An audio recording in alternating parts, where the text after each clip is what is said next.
Bon, Sylvie, on te connaît pour deux raisons. D'abord parce que tu es à la SABAM. Oui. Est-ce qu'on pourrait dire que tu es devenue en quelques années Madame Littérature? Je suis devenue Madame Littérature et Madame Art de la scène à la SABAM. Oui. Ceci dit, j'ai lu, à tort ou à raison, que la SABAM avait un chiffre d'affaires moins important ces dernières années qu'avant. Écoute, je ne sais pas trop, peut-être au niveau des perceptions collectives, mais je pense que la SABAM est une boîte très saine avec une gestion efficace et que l'avenir des auteurs est garanti encore quelques années. Alors, tu es aussi une auteure. Oui. Et j'ai remarqué une chose, chaque fois que vous sortez un auteur un peu dynamique, hein, oui. il y en a comme quelques-uns, pas des tas, mais il y en a quelques-uns. Un auteur dynamique, maintenant, lorsqu'il sort un bouquin, d'abord il fait une bande-annonce, etc. Et puis souvent il crée un petit événement pour annoncer son bouquin, ce qui est ton cas. Voilà, chaque fois que je sors un bouquin, on crée l'événement chez Cathy Thomas. Je suis du genre loyal et fidèle, excessivement fidèle. Et je le suis à Cathy Thomas et je le serai si un jour j'ai la chance d'être une auteure réputée. Je continuerai à être fidèle à Cathy. Mais je me pose une question. Si la mode oui. vient de oui. chaque fois créer un événement, oui. lorsqu'on sort un bouquin, bon, pour finir, les gens des médias ne vont plus les suivre, ces événements. Alors, tout est question de regard et de sensibilité. Il est clair que, surtout au niveau de la rentrée littéraire, il y a tellement d'auteurs, tellement de livres, qu'on est noyé dans une espèce de masse pour créer un peu la surprise et pour qu'on ait peut-être la curiosité de venir à ma rencontre. Il faut que je fasse les choses un petit peu différemment. Mon métier à la SABAM m'invite à créer des événements régulièrement. J'ai peut-être le sens de la communication. Je pense que ça, on peut me le laisser. Voilà, je pense qu'on peut me le laisser. Si je ne devais mettre en avant qu'un seul atout, c'est celui de la sincérité. On parlait tout à l'heure de la transparence. J'écris exactement comme je suis. Je ne triche pas à aucun moment. Tu racontes souvent ta vie, hein. Écoute, dans celui-ci, non, mais dans la balade des pavés, je raconte l'histoire d'une femme à qui on annonce un cancer. J'ai eu évidemment, alors ça va peut-être te surprendre, j'ai eu la chance de vivre cette histoire, d'avoir un cancer. C'est terrible ce que je dis, mais aujourd'hui je mesure complètement l'impact. Et maintenant, tu es en rémission. Maintenant, je suis en rémission.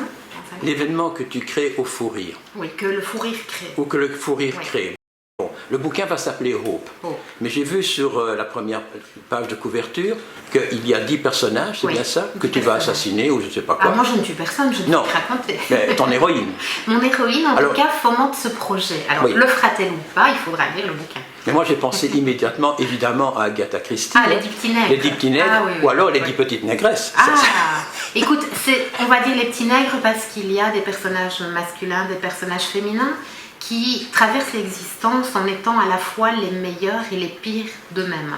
Ouais. Ce sont des gens qui sont bourreaux et victimes de leur... Mais c'est pas dans un univers clos, hein, comme dans Agatha Christie. Non, c'est pas non, mais rien à voir avec Agatha Christie, si ce n'est qu'ils sont 10 et que le narrateur explique pourquoi elle a envie de les tuer. Elle s'appelle Hope et elle est née moche.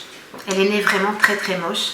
Et dans une société de consommation où l'image est tellement importante, c'est un fardeau qui n'est pas anodin à porter. Il faudra lire pour comprendre, mais ce n'est pas simplement une femme qui manque de beauté, c'est une femme qui a un physique vraiment disgracieux. Difficile, comme on dit. Voilà, alors je ne sais pas si vous avez vu le film Elephant Man et compagnie, c'est physique un petit peu... À ce point-là? Oui, c'est une femme qui est née vraiment... difforme. Et qui donc doit vivre comme elle peut, et qui très jeune fait les frais de la solitude parce que ses parents ne vont pas trouver le courage de l'élever, ils vont l'abandonner en la mettant à l'abri du besoin, mais ils vont l'abandonner quand même. Et donc elle va grandir dans un univers où tout lui rappelle constamment qu'elle est un monstre aux yeux des gens. C'est parti aussi de conversations avec mon éditeur parce que quand une idée vient, on en parle.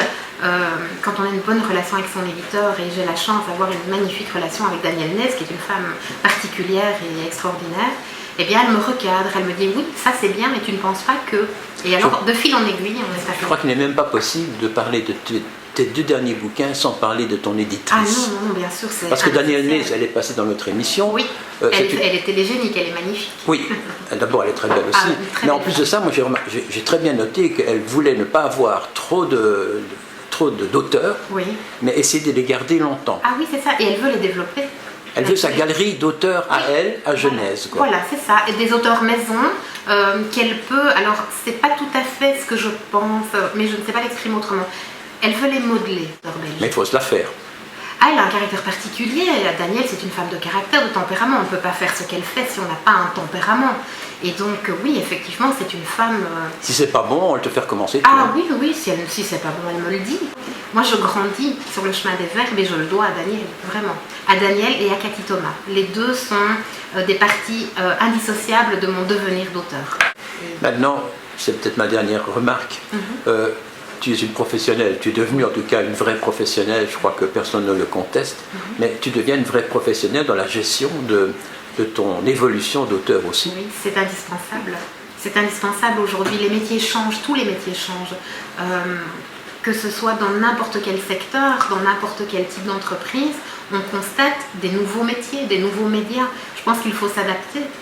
Il faut s'adapter, les réseaux sociaux sont essentiels. Moi, j'habite Facebook. Ouais. J'habite Facebook, que ce soit pour mon métier à la SABAM, où je vais à la rencontre des auteurs et j'apprends beaucoup de choses sur eux, sur leur vie, sur leur actualité, c'est fantastique. Mais je suis moi-même une auteure qui communique beaucoup avec les gens, avec mon réseau. Et donc, il y a deux choses qui m'identifient sur Facebook, ce sont les photos de mes tasses de café.